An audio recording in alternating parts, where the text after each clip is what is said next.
Greetings, I'm Chef Eric Crowley, owner of the Culinary Classroom in Los Angeles, and today we are going to make for your Valentine's Day loved one red velvet cupcakes. Ready? Let's get started. The ingredients for our red velvet cupcakes are as follows: 2½ cups of cake flour, 1½ cups of sugar, 1 cup of buttermilk, 1½ cups of vegetable oil, 2 whole eggs, 1 teaspoon of baking soda and 1 teaspoon of salt. We have 1/4 cup of cocoa powder, 1½ teaspoons of vanilla extract, 2 teaspoons of distilled white vinegar, and 3 tablespoons of red food coloring. Our first step is we're going to take most of our dry ingredients and we're going to sift them together. We're going to take our flour, our sugar,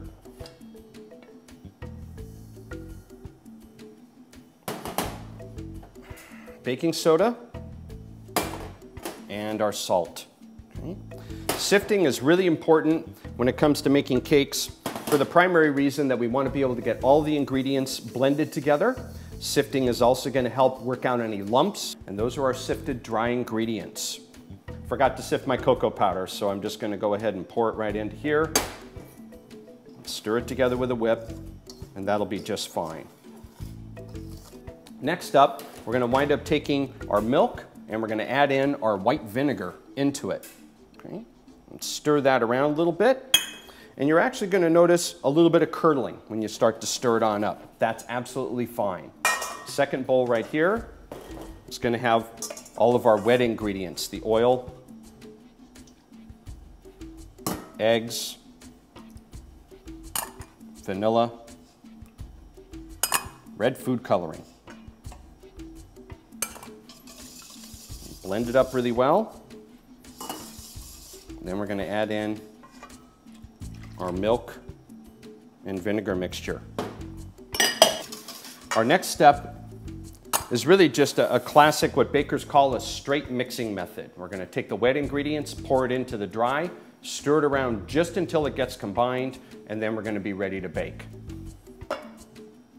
Wet ingredients are going to go in just like that. Going to give it a gentle stir.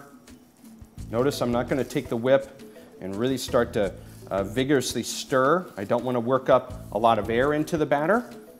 I also don't want to build up a lot of gluten in the flour. Gluten is a really important component with almost all baked products. It is a protein that's vital or existing in wheat more than any other grain.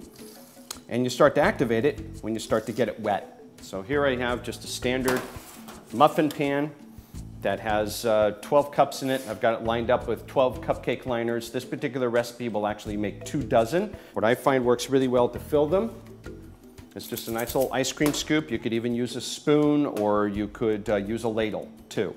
Very common for cupcake recipes. We want to fill up the pan about 2/3 of the way full. I'm going to take a nice little scoopful of batter. Get it into my cupcake pan. You can see with the size of this scoop, I'm just about getting to 2/3 of a cup.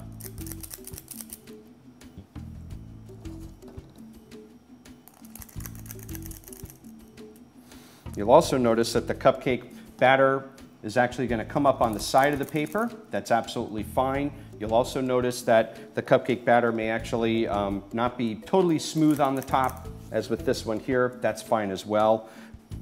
And after they're all filled, just take the pan, give it just a slight little tap, even give it a little bit of a shake, and then this guy is ready to go into the oven. Okay? Really make sure that you're in the center of the oven, and in about 10 to 12 minutes, we're going to go ahead and bring the cupcake on out, and we're going to test it with a toothpick. If the toothpick comes out clean with no crumbs sticking to it, that's it. They're done. When they come out, they should have a really nice puffy top, and when you wind up taking something like a pick, you should be able to go in and out of the cake and it should actually come out clean. Notice I've got a couple of little crumbs sticking to the end of the cupcake. That's fine, okay?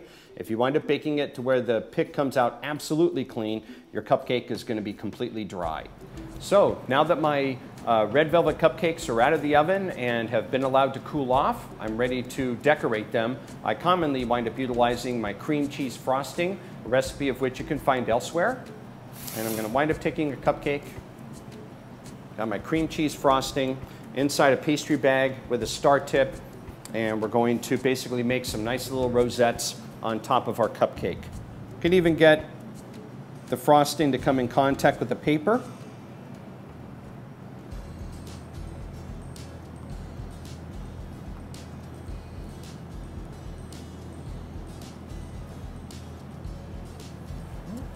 And maybe get one large rosette right in the center.